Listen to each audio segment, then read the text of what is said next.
Siamo con Alberto Mantoan, referente CAF CIA Veneto, e parliamo delle principali novità della dichiarazione dei redditi. Siamo partiti praticamente.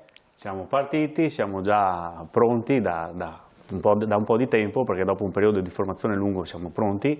Quindi le principali novità sono la riduzione delle aliquote IRPEF, che per l'anno d'imposta 2024 vengono ridotte a 3 aliquote, il bonus Natale, la rimodulazione degli oneri di 260 euro per chi ha redditi superiori a 50.000 euro, ovvero si viene decurtata la spesa potenzialmente detraibile di 260.000 euro, la plusvalenza sugli immobili gli immobili venduti che hanno avuto interventi di superbonus, la esenzione dei redditi dominicali ed agrari per i coltivatori diretti e imprenditori agricoli professionali fino al limite di reddito di 10.000 euro, tale riduzione scende al 50% per i redditi compresi dai 10.001 diciamo a 15.000 euro.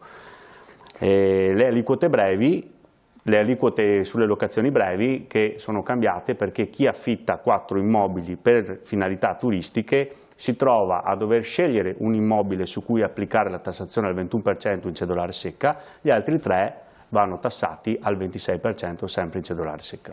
Andare a un CAF CIA perché è solido, che caratteristiche ha? Allora, abbiamo puntato tanto sulla qualità e la qualità va per forza nella formazione. Detto questo, noi siamo strutturati in un modo tale che ogni collega non è da solo in ufficio, ha un collega più esperto, le pratiche più complesse subiscono un controllo a livello superiore. Per cui quando scattano, che ne so, interventi di recupero del patrimonio edilizio piuttosto che di risparmio energetico, mutuo per costruzioni, importi alti su previdenze complementari, su assegni di mantenimento per l'ex coniuge, su spese sanitarie, queste vengono già controllate in una prima fase da un altro collega. Per cui c'è questo controllo che riduce il margine di errore in maniera sensibile. CAF CIA a chi si rivolge principalmente? Si rivolge principalmente a pensionati, agricoltori, non agricoltori, perché ci siamo aperti un po' a tutti, a lavoratori dipendenti e anche a professionisti se vogliono fare un altro tipo di modello che è il modello redditi. E non necessariamente iscritti CIA? Non necessariamente iscritti CIA. C'è la differenza tra il servizio del CAF e quelli del INAC?